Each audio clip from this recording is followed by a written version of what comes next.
Good evening, welcome to the show. Steve Price filling in for Andrew. Andrew Bolt here will be back with us in the new year. Now, coming up, what a joke that COP28 climate talkfest turned into. I'll have my view on that and Chris Bowen's role in it all shortly. First up though, Queensland it seems will have a new premier by Friday after a factional deal that involved the left and the right and the unions, and they decided to install Stephen Miles, who immediately decided the best way to be popular is bribe voters with frozen rego increases. We'll find out what Queensland National David Littleproud makes of that first up tonight.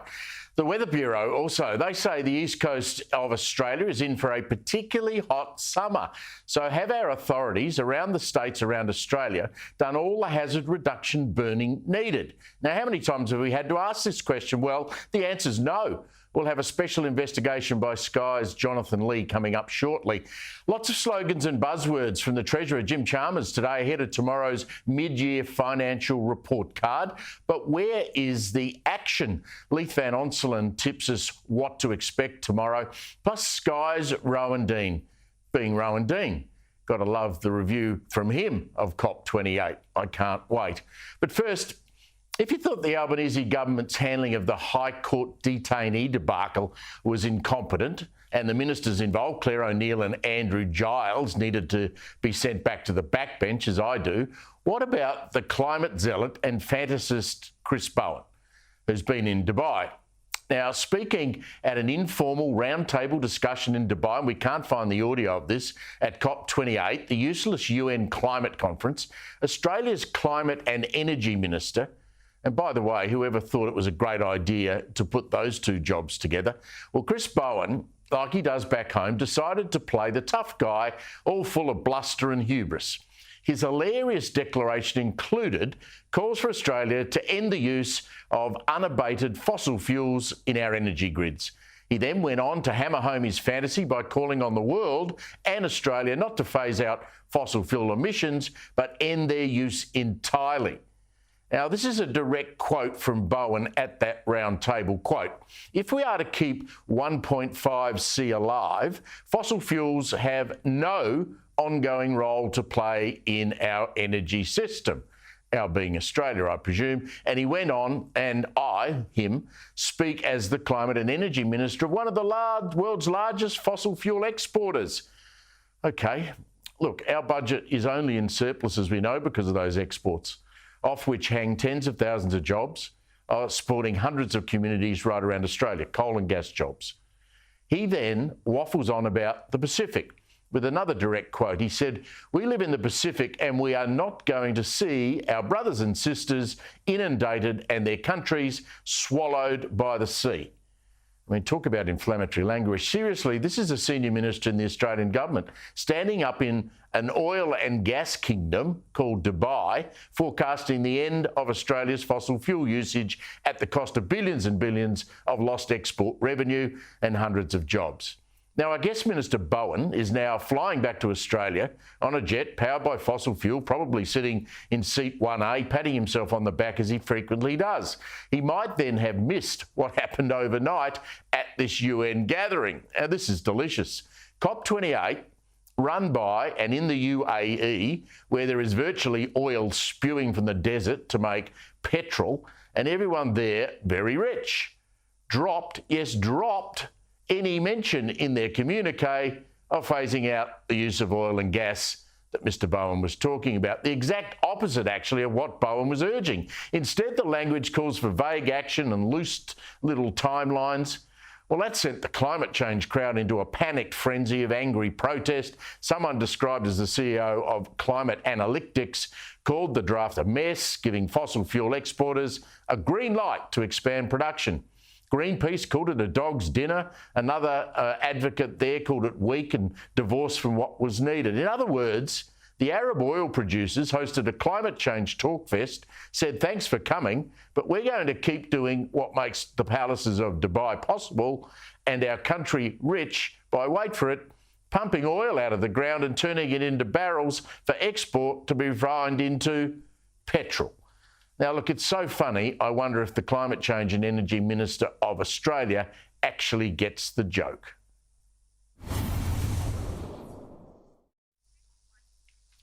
Now, David Littleproud, leader of the Nationals, will join me in a moment. And first up, and just very quickly, I want to give you a quick practical example of where the climate obsession has ordinary folk and hits them in the back pocket. Now, Melbourne has a dysfunctional city council. They have used climate targets as a reason to carpet bomb Melbourne CBD with little used bike lanes, presuming the population will ride bikes to work. Funny that. The same mob, and I'll be quick here, according to the Herald Sun, spent $42,500 of ratepayers' money in China on a hydropower project in regional China. This is the Melbourne City Council. Now, why, you ask? Well, it's called offsetting their carbon footprint. Over $42,000. Now, all up, this mad mob have spent nearly $170,000 over 4 years buying carbon offsets from China, Taiwan and Aboriginal businesses. What a joke. The council, by the way, is running up huge deficits and it's actually broke. Now, the same week this news broke, it was revealed that the Lord Mayor Sally Capp had spent $30,000 a year on limousines. The same Sally Capp who, before she got elected, vowed to use bikes and public transport to get around. It's actually breathtaking what these people go on with. Joining me now is the Nationals leader, David Littleproud. Now, David, I want to get on to all of those issues in a moment, but given where you are located, your seat in Queensland, tragically today marks 1 year, as we know, since the horrific shooting in Weambilla. As the MP for that electorate, how is your community coping today? Yeah, it's one step at a time, mate. I've got to say there's some heavy hearts here. I'm a Chinchilla boy, which is, Weambilla's about halfway between Tara and Chinchilla. And I grew up in that community, and you never think that this would happen in Australia, let alone out in Western Queensland. What these animals did to 3 innocent Australians, 2 policemen and an innocent bystander. And I've got to say, the community's had a pretty tough run over the last 12 months. We've also had bushfires. But we're strong. We keep on getting up and having a crack. But today just reminds everybody of the fragility of life, the service that our men and women in the police service give to our nation, and also those people in our part of the world that are just good neighbours. Alan Dare just went across to see if he could help in what looked like a fire and lost his life. And this is just a tragedy, but our community is strong and we'll continue to get through it. But it's just one day at a time. Yeah, very well said. Now, as I said at the beginning of the program, we had the COP28. It's all over now. If it wasn't so serious and alarming, what Chris Bowen wants Australia to do, it would be laughable. How does he go over there and say what he said a couple of days ago and then read the draft communique and even get off his plane when he gets home? He should be so embarrassed. Well, he's a dangerous ideologue, but he won't be embarrassed because that's not the sort of person that Chris Bowen is. That's the tragedy of all this, is that Labor's net zero by 2030 is going to send us broke. And while he was there, he had the opportunity to sign up to a nuclear pledge to reduce emissions. If we want to increase our supply, we should have nuclear as part of that mix. That just makes sense. And I'm prepared, and the Nationals have been the first ones on the bandwagon. We've been on this for nearly a decade, and I've got to say it took the courage of Peter Dutton and to bring the Liberal Party to us, because we didn't do anything for 9 years because the Liberals didn't have the courage to come there, but Peter Dutton got them there. And I'm prepared to have it out in the marketplace. Let's fight this out in the marketplace, Chris Bowen. Let's put nuclear out there and let the market decide. But his pathway of 82% renewables by 2030 is tearing up regional Australia, not just with the solar panels, the 22,000 solar panels a day that need to be laid, the 40 wind turbines a month that need to be put up, but the 28,000 kilometres of transmission lines that are needed to plug all this in, where nuclear power plants can go in where coal-fired power stations are, but we can also keep our coal-fired power stations going and our gas going. With things like carbon capture storage. The Biden administration's spending $1.2 billion on that. So let's get back to first principles. If you want to reduce emissions, we've got plenty of time to do it. Let's invest in technology that protects traditional industries. We're not like Europe. We have sovereignty of all our resources in this country. We don't have to worry about Vladimir Putin cutting the tap off. We've got all the gas, we've got all the coal, and we can continue to burn that and abate that. And we have nuclear as a new option, as well as I think we're now at saturation point with renewables. They've lost their social licence. They're actually destroying the very thing that they're there to protect, the actual environment. And I think it's time for us to pause, to plan, and to get this right with sensible energy policy. Well, the word sensible is the correct word there. You and I have been around a long time, and you've been in Canberra a long time. Normally, you can sit down with even your opponents and say, listen, this policy is just not right for the nation. Is there no one within Labor that can rein Bowen in, or is Anthony Albanese using Chris Bowen to do what Anthony Albanese actually wants to do with this renewable energy? Yeah, well, the first thing I did when I became Nationals leader was actually write to Anthony Albanese and ask for a national energy summit to actually plan a way forward for our energy system and to put all the technologies on the table, including nuclear, to make sure that it also could have the ruler run over it. I went to their Jobs and Skills Summit. I thought regional Australia should have a voice there. I mean, I gritted my teeth and held my nose and went there to try and be constructive. Anthony Albanese turned his nose up to me. This, unfortunately, is all ideology, an ideology of trying to get us to 82% renewables. And I think Chris Bowen has basically belled the cat that he wants us to go all renewables. And his first target's by 2030 at 82%. And you still need firming power. You still need to firm up renewables. And that's not David Littleproud saying that. That's AEMO saying that. But why would we put all our energy eggs in one basket? Why would we do that when we have sovereignty of all our resources? And unfortunately, Anthony Albanese hasn't got the courage to bring him in. The AWU, to their credit, are big fans of nuclear energy and believe that we should have that conversation.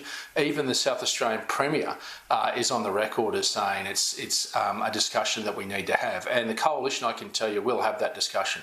We've got the courage of our conviction. We're prepared to be proved wrong, and we'll be proved wrong in the marketplace. Let's just take the moratorium away and let the market decide. I've already met a number of investors who would come here and build their own nuclear plant and be behind the grid. That's how bad Chris Bowen is going in the cost of energy for industry, but also just for households. Just understand your energy bill's going up because investments' confidence has gone in our gas and coal, and we're losing supply. And when supply goes, prices go up. And when you then have to put in a new system that needs to be plugged in with 28,000 kilometres of transmission lines, you're going to pay for that.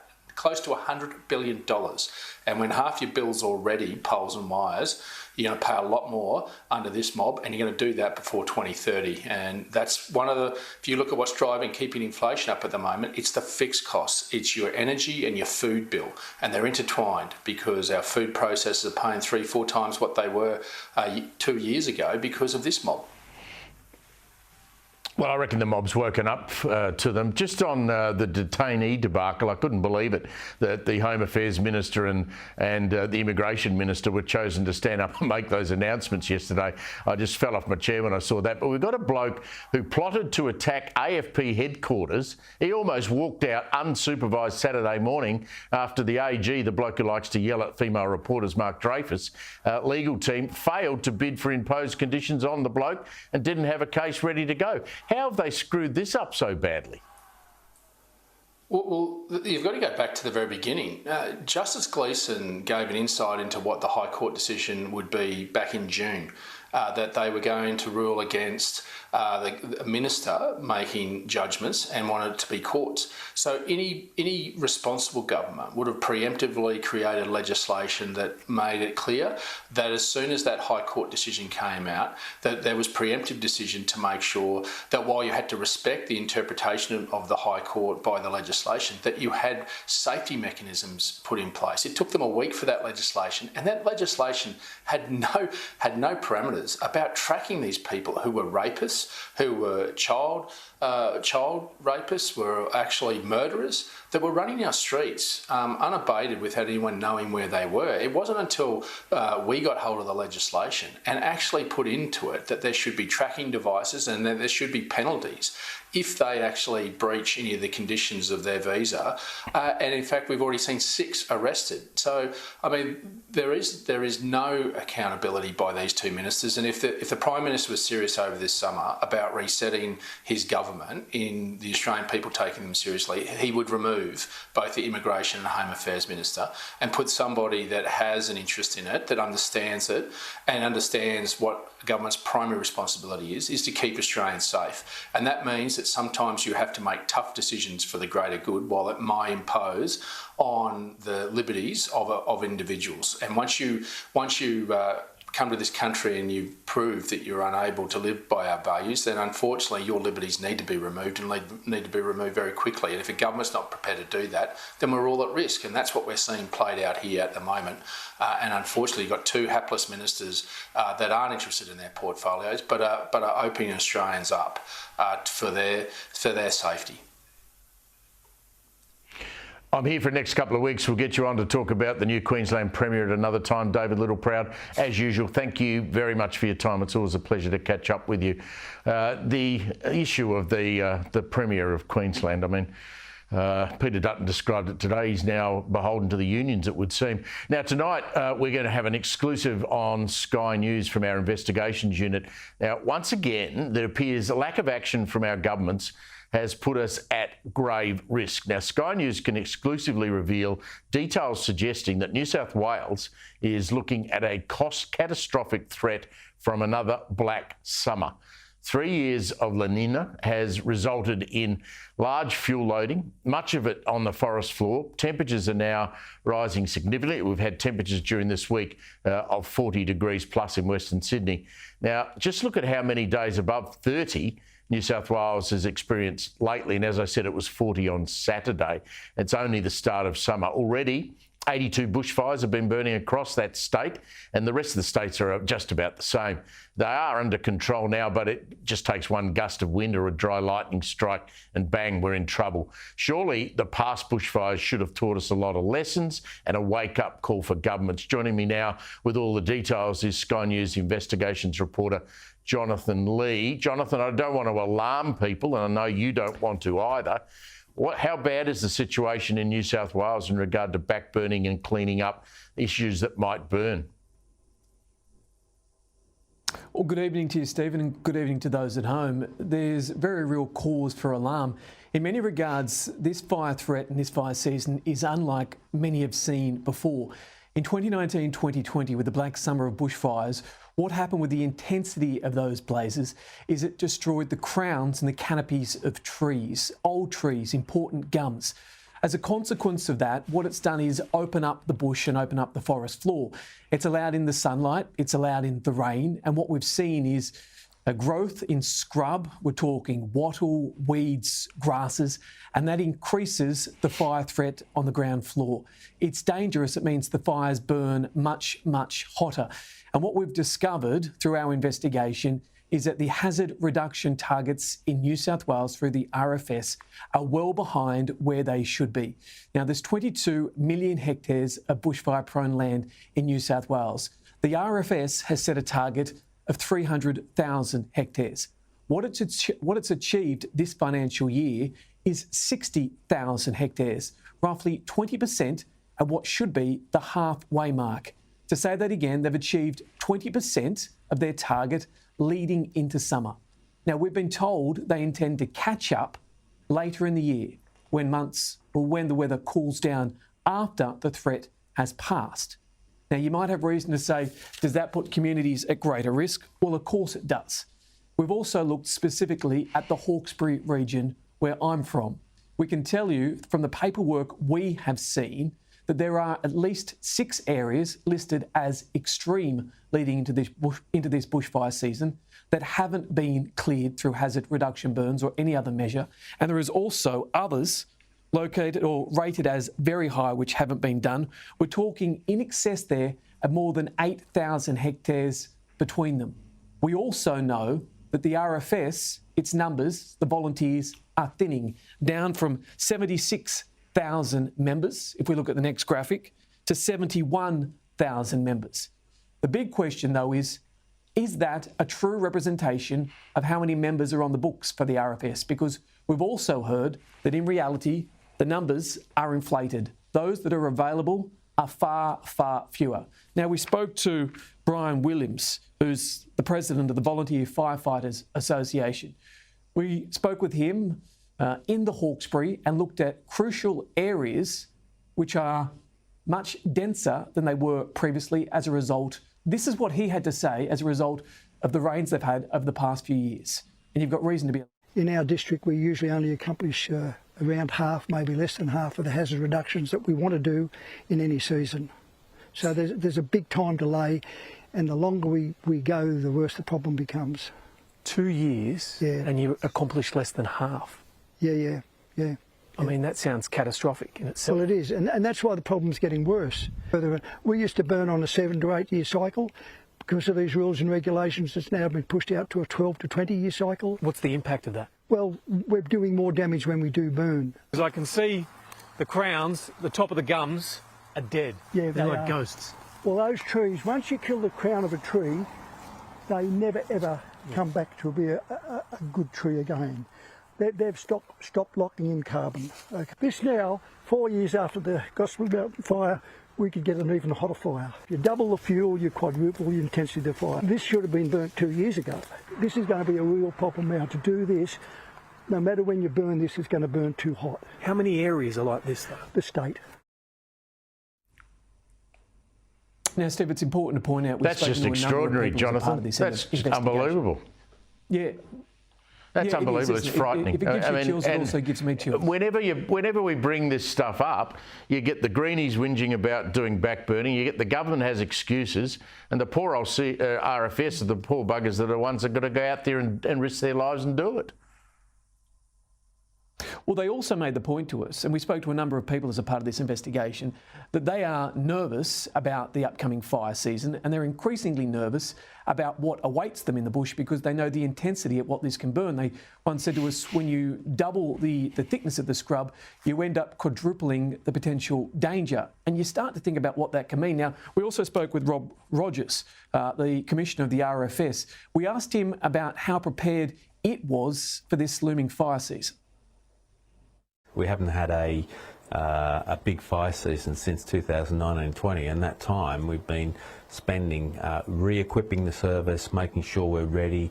But how can you say you're very prepared, as you said, when you know that you've only achieved a quarter of the hazard reduction target? It's not just to do before the end of summer, it's a 12-month target. But isn't summer the danger period? Well, it is, but it's also about next summer and the summer after. But the danger's now. It is now, but it's also next year. There's an argument here that if the hazard reduction burning isn't done appropriately, that there's a level of culpability. If there's been proposals to do hazard reduction around areas and they don't get done for many years, and it's due to people just not simply doing their job, then absolutely, that's not acceptable. But I'll give you an example. Every time we do a hazard reduction in Sydney, we are inundated with people complaining about the smoke. And just to be clear, you don't want an audit to work out how many volunteers you got access to? No, because the volunteers can decide their own membership and tell us what it is. Jonathan, that's great work. Thank you very much for your time, mate, and congratulations on it. You can catch Jonathan Lee's full investigation on First Edition tomorrow. Make sure you catch that because anyone who lives in regional Australia needs to know about that. Jonathan, well done. Now, after the break, Daniel Andrews caught red-handed profiling Victorians during the long COVID lockdowns. The panel is up next. Welcome back. Steve Price in for Andrew Bolt. Make sure you catch First Edition tomorrow and that investigation into the fires. I remember in early 2020, first quarter of 2020, driving south through those bushfire affected areas, and that was horrendous. You got road signs just completely destroyed. It was dreadful. Now, the Australian newspaper revealed today that during the COVID pandemic in Victoria, and boy, did I live through that, the Andrews government used focus groups set up by a strategy company, so they were paid, to profile Victorians into 5 categories. Now, that included those in Category 5 who opposed the lockdowns. They were described as believing, quote, tyrannical government is the enemy. who embraced fantastical conspiracy theories and chose individual rights ahead of collective rights. Well, let's bring in our panel to discuss this absolute joke. Joining me is the host of the Australiana podcast by The Spectator Australia, Will Kingston, and the IPA's Deputy Executive Director, Daniel Wild. Daniel, I guess that makes me one of Dan Andrews' conspiracy theorists. Well, we're all conspiracy theorists now, Steve, apparently. But look, what's so concerning to me about this is it reinforces what you were talking about. I mean, you lived through the lockdown, Steve. I lived through them, so did millions of Victorians. And what this shows is that there was a deliberate strategy of the Daniel Andrews government to divide Victorians based on their political views and based on their values. It was a divide and conquer strategy, and they used that to scapegoat certain people who were speaking out against lockdowns and against mandates and against everything that was happening in Victoria. And it also goes to the point, Steve, that none of the COVID handling had anything to do with public health or the economic or social effects. It was all about politics, and it was all about making sure that Daniel Andrews' approval was going up and not down. And this is why we need to have a proper, full, transparent inquiry at all levels of government, because Australians were let down, and we need to make sure that nothing like this ever happens again. Yeah, we need a Royal Commission into the COVID response of the states, and the states don't want to do it, or Canberra doesn't want to do it, because the states are all now run by Labor administrations. Now, Will, I mean, we had Richard Branson in town this week. I'm no great fan, but yesterday, and I quite like his comments yesterday, he took a swipe at the endless Melbourne lockdowns, longest lockdowns in the world, saying that Melbourne should have looked a lot more like Stockholm and less like Wuhan during COVID. And he pointed out the mental health damage done by young people. I suspect he was having a whack at the government because they just jacked up the port fees that all his cruise ships are going to have to pay to come in here. But he's probably right. Why couldn't we have been like Sweden? Very good question, Steve, and I'm glad that he did raise the Stockholm example. I feel like I'm going crazy when I see a lot of the data now that emerges from the COVID period, where Stockholm or Sweden comes out at the top of most metrics, and yet lockdown apologists just want to wave it away as some uncomfortable reality. It is the path that we could have taken, and Daniel is right. You are right. People across Australia are still hurting. The effects of lockdowns when it comes to mental health is one of many ways in which the lingering effects of terrible government policies are hurting Australians. And the response of this panel so far that we need a proper inquiry, a proper Truth and Reconciliation Commission to get these problems off the chests of Australians is much needed, or else trust in government will continue to erode more and more. Daniel, I still have people come up to me that recognise me in the street who lost businesses during those lockdowns, and they're still in tears in 2023, at the end of nearly 2024. You know, 2 years later, they were shattered. They were destroyed. Their kids were locked up at home. They couldn't take them to a playground. I mean, people shouldn't have short memories about this stuff and the bloke who did it to us. Yeah, that's right, Steve. I think you've touched on a really important point. A lot of our analysis at the time looked at the division. You mentioned small businesses. They were the ones who incurred the cost. It wasn't big businesses or their workers. It wasn't public sector workers. It was private sector workers. It was single mums with 3 kids in a 2-bedroom apartment trying to hold down a job while they're trying to school their 3 kids from home. I mean, they've lost those valuable years of schooling. The social effects, the mental health effects will be with many for a very long time. And what was so challenging, I think, Steve, looking back as a Melburnian who went through it, was so many parts of the media simply refused to provide a different perspective. You were one of the few standouts that gave voice to different opinions in your colleagues at Sky. But look, there were vanishingly few that actually said, hey, there's another way of going about this. We don't need to have these lockdowns and shutting down schools. And this is what happens when you have basically a one-party state with the media backing it in. You end up with very bad long-term public policy problems. Will, I see you're in New York. I want to talk about Australia Day and the High Commissioner in the UK cancelling. It's now been put back on after an outrage around it. I was lucky enough to be in New York for one of those G'day New York do's put on by Qantas all those years ago. Magnificent big hotel, one of the best hotels in New York. The room was full of Australians who are successful in the United States.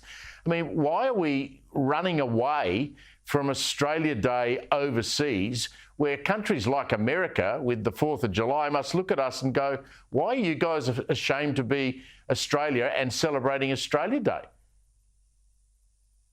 Steve, we've just held the world's first referendum on identity politics, and identity politics was comprehensively smashed. When will these people learn that these sorts of symbolic virtue signalling acts of quackery aren't popular with mainstream Australia? When will they stop pandering to the 5% of people who just genuinely hate this country? But more than that, how dare Steve Smith?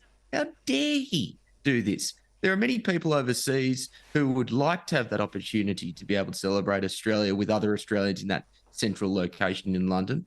How dare he make that decision and take that opportunity away from him? I just can't fathom why these left-leaning politicians continue to make these sorts of decisions despite the incontrovertible evidence that it's not popular with most Australian people. Well, we'll play Richard Marles in just a moment. But Daniel, I note you're standing on, couldn't be in a more iconic Australian part of the world. You're standing on what looks like a very healthy flowing Murray River. I mean, like you and Will and me, I mean, we're sick and tired of these people telling us we should be ashamed of the fact that we are Australians and that we have Australia Day. That's right, Steve. I mean, Stephen Smith should be sacked. It's not good enough that he's reinstated it. It should never have happened in the first place. And the fact that the government didn't take quicker action on this tells you everything you need to know about their attitude towards this matter. And Australians have had an absolute gutful of inner city politicians and woke activists every single year that Australia Day rolls around, they try and cancel the day, because what they're doing, Steve, is they don't want Australians to enjoy celebrating our country. They have a lot of self-hatred and cultural self-hatred towards our nation, and Australians are fed up with it. As we've discussed, the overwhelming majority of Australians believe we're a force for good in the world. We're a great nation. We're not perfect, but we're the best place to be, and that's why millions of people want to come here and have come here over the decades. So we need to draw a line under this, and I think Peter Dutton's stance on this has been strong and decisive, and he's got 100% right, and the government needs to act far quicker. Well, Steve Smith clearly can't read a room. I mean, if you look at the referendum that we had, the yes/no vote, which was overwhelmingly that we would not vote yes, you would have thought Australia Day was something that we should honour. Anyway, it's back on now, so luckily that's a good thing for all of us. I do note COP28. You must have laughed about that, Daniel. I mean, you've got even Al Gore's now saying that at the end of the meeting that everything they did, well, fancy holding it in the UAE for a start, but they're now not going to phase out fossil fuels, and it makes Australia and all of those zealots that were there look ridiculous. Yeah, it does, Steve. And I think the worm is turning on a lot of these issues as it relates to climate. You just noted before that we're just at the Murray River, we're just at Swan Hill, and we've been around northern Victoria and also in the Riverina in South Australia over the last few days, talking to local farmers and landowners about the transmission lines and the wind turbines and the solar panels that are going to be put on their land in order to meet these net zero targets. And I can tell you the communities don't want this. They're being divided by it. It's immensely concerning from a food security perspective, because if you take up your farmland with solar panels, you're not going to have food that's being produced. So there's significant consequences that come from this. And just like we've been discussing, it's another example of these inner city politicians and bureaucrats that have a big idea of net zero. But when it comes to the practicalities, it's regional Australians who are going to pay the price for that. So let's hope that this is a recognition, Steve, that fossil fuels need to be a part of any normal baseload power future for our nation. 100%. Hey, Will, do you think Hunter Biden will get an invite to the White House for Christmas lunch? I hope so. It would make for good television. Yeah, look, this is a hatchet job. This is Hunter Biden is saying that this is a hatchet job from the Republicans. And he's saying he wouldn't be being prosecuted if his name wasn't Biden. If his name wasn't Biden, he would have been a homeless drug addict, on the street many, many years ago.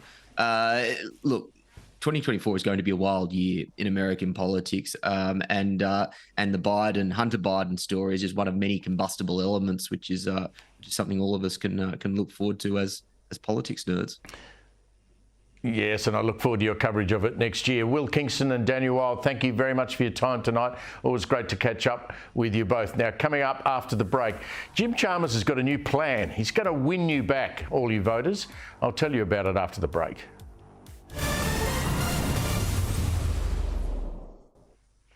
Welcome back. Steve Price in for Andrew Bolt. Now, it's going to be a busy day tomorrow. You'll see it all on Sky as it unfolds.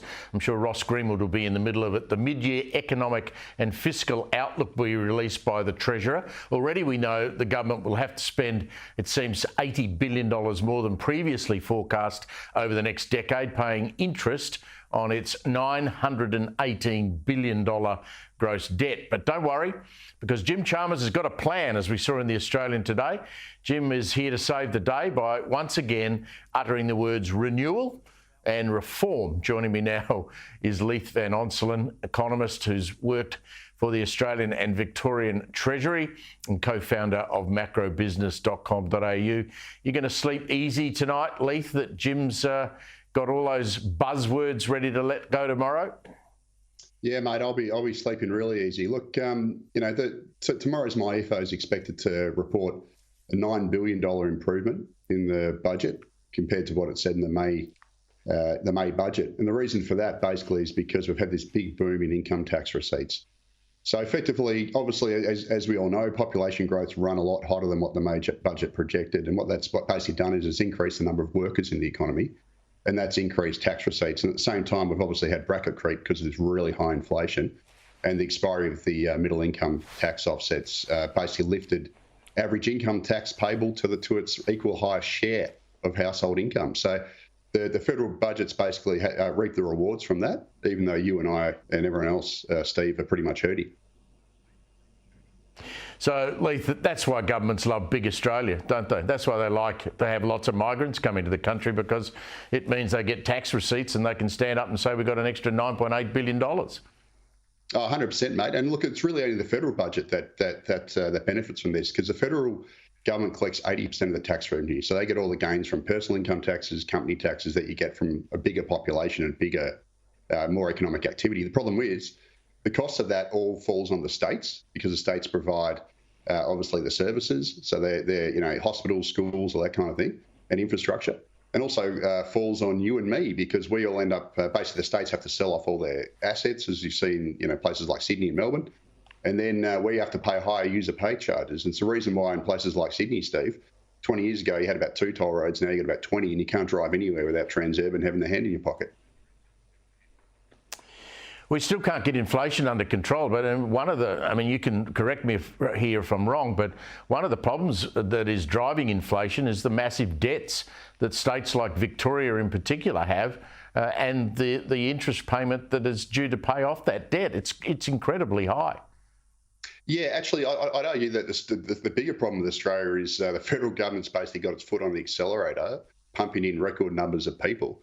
And what that's doing is that's basically pumping demand across the economy. So we've got the situation where individual households, on average, are cutting back their expenditure, but we're adding more households than households can cut back. And what that's basically doing is that's pushing up inflation. And at the same time, you've got all the state governments trying to build infrastructure to keep up with this mass immigration. And then that's obviously putting pressure on inflation. So basically, we've got a burnout economy where the federal government's got the foot on the accelerator while the RBA is trying to get the foot on the brake by jacking up interest rates. And the losers are basically the mortgage holders in the middle, as well as Australian renters who are seeing the rents go through the roof through this record population growth. So it's a bit of a diabolical situation. What would you like to hear Jim Chalmers say tomorrow, as opposed to what he has said? Not a lot of this is leaked. I mean, his jargon words have, but what do you think he needs to actually do to try and get the economy back into some decent shape? Look, it's pretty hard. The way the economy's set up at the moment, we've basically got record numbers of people coming in. through this, crazy immigration program. And unfortunately, as much as we don't like to hear it, the governments have to spend money, infrastructure, housing, all those sorts of things, to keep up with that population growth. And if they don't do it, our living standards go backwards. But if they do it, we're going to have this problem of increasing debt and increasing inflation. So we're kind of caught between a rock and a hard place. What I'd love to see them do is come out tomorrow and say we're going to slash immigration to, levels before 2005, so about 100,000 a year. But unfortunately, they've already come out and said they're not going to do it. And my EFOs are tipping net overseas migration this financial year 375,000, Steve, which is actually 50,000 more than are projected in the May federal budget. So they're not actually cutting immigration at all, and that's basically behind a lot of the problems Australia finds itself in with living standards. Just briefly, Leith, does he need to say something about how we're going to fix the housing problem? I mean, rents, lines of people around the corner trying to find a rental property and no tradies to build houses. Yeah, I mean, obviously they've got this fake, 1.2 million homes over 5 years target, which absolutely nobody believes that they can make in an era of high interest rates, builder failures, high material costs and all the other stuff. But again, it's this problem. I mean, they're fire hosing record numbers of people into the country, and we just don't have the houses and infrastructure to keep up. And that means that we've got basically people being made homeless, we've got rents going through the roof, and living standards are becoming crush loaded all over. So that's the key problem. Lee, thanks very much for your time tonight. Good to catch up. Now, after the break, has the ABC, I can't believe I'm asking this question, finally woken up and seen the light? Apparently, they're going to axe from the end of this week a program called The Drum, which I must say I've never watched. And we'll talk about Labor's internal division cracks even more.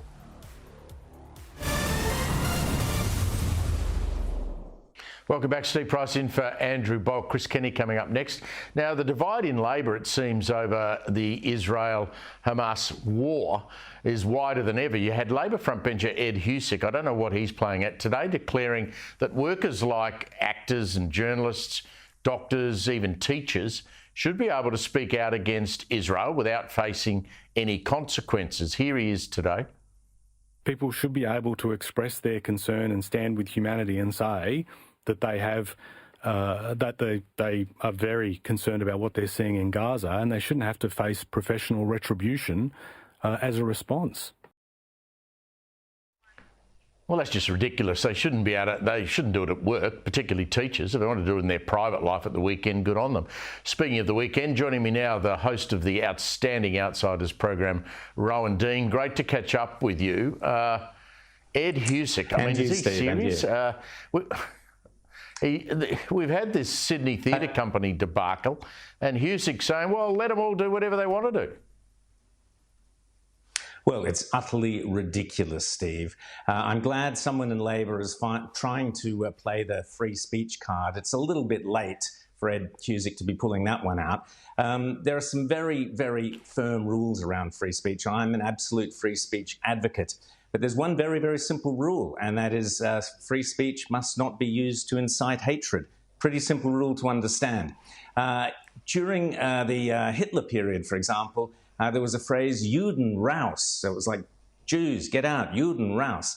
Now, you don't hear that phrase anymore because it would be utterly obscene for people to be using that phrase. But the equivalent of people wandering around saying, from the river to the sea, and donning themselves in the same garb and outfit as was worn by the Hamas terrorists on October 7th is the equivalent of yelling out from the river to the sea, is the equivalent of standing in Tel Aviv and yelling out Juden raus at the top of your voice. That is not how free speech works. From the river to the sea is a genocidal phrase calling for the genocide and annihilation of Israel.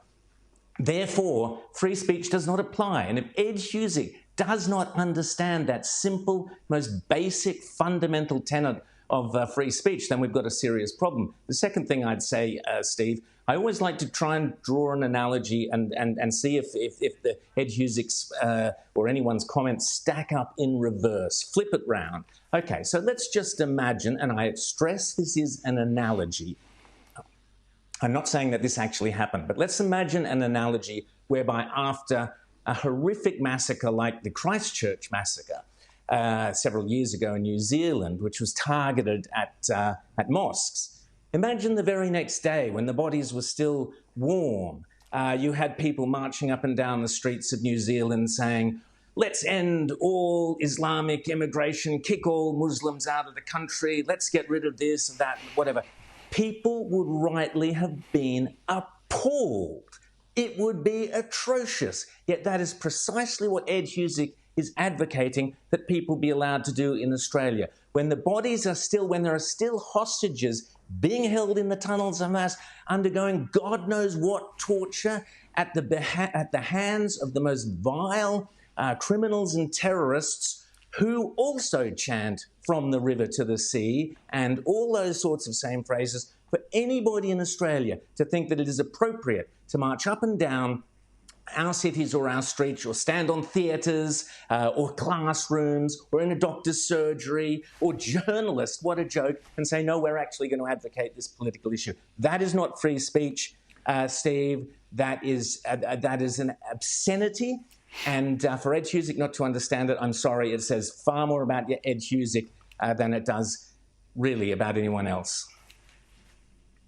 Rowan, do you suspect it might be within the Labor Party, within the federal government, that the left wants to have that message out there that they're, supportive, and they always have been, of Palestine, and so they've just nominated, okay, well, let's get Ed to do it because he's a Muslim and he comes from Western Sydney, and no one will be able to criticise him if he does it. Do you suspect it might be as simple as that, or am I insulting Ed Husic by suggesting that? Well, Ed Husic has insulted himself. I'm sorry. He's a smart guy and he's playing the free speech card and he's been jumping up and down about this issue. The reality is Labor is beholden. They believe they are beholden to the Islamic or Muslim vote in the western suburbs of Sydney. I don't think they are. I think there are plenty of Muslims who would be appalled at the outrages of Hamas and would be appalled at the excesses of ISIS and others, and who would not necessarily agree with Labor Party on the Labor Party on many issues, particularly, for example, transgender or LGBT issues. So I think the Labor Party trying to pander to the Muslim crowd, that's not the way to do it. By all means, put forward the issues, but not pandering to the basest elements of those crowds, which are the ones who stand at the Opera House chanting all sorts of obscenities about Jews. You don't pander to that crowd. You say no on a point of principle. And unless you are prepared to utterly, thoroughly, and exclusively condemn the outrages of October 7th, then you don't have the right to have free speech on the other issue unless you first of all condemn Hamas for what occurred on that day. Look, I think I was trying to say that rather awkwardly, but listen, I've got a new job for you and Rita and Morrow. I understand the ABC have axed the drum. Now, we love you on Sunday morning. We wouldn't miss it. But what about if you put your hand up and say, look, we'll do it a bit cheaper than what the former crowd were doing? They're going to axe the drum. Can you believe it, Rowan? Well, Steve, I am very disappointed because I was a regular on the drum for a long time. And I'll be frank, it kind of went downhill from the moment I left. No, I'm just joking there. Sorry, I knocked the camera there. But the drum relies, as does Q&A, on a diversity of opinion. You get that diversity of opinion on Sky. You don't get it any longer on the ABC. You used to on Q&A when Andrew Bolt would be on Q&A. Piers Ackerman would be on The Insiders. I would be on the drum. I've been on Q&A and many, many others, but no longer. And that is why it is. It's gone because the ratings are no longer there to support it because people want diversity of opinion, not the ABC's woke nonsense. What chance of replacing it with a Conservative show, you reckon? None, and that is shocking. If the ABC was smart, they should do. And they should do it quickly because I'm tipping that Peter Dutton's going to win the next election. And I'm hoping that the first thing that the coalition does is put the ABC on a subscription model. If they had a subscription model like Netflix, like Spotify, like Sky, they would very quickly find out that there is an audience for conservative and diverse range of opinions. Agree completely. I can't see it happening though, Rowan. Thank you very much, mate. That's Rowan Dean. Make sure you catch him on Sunday and make sure you stick around. Chris Kenny's coming up next.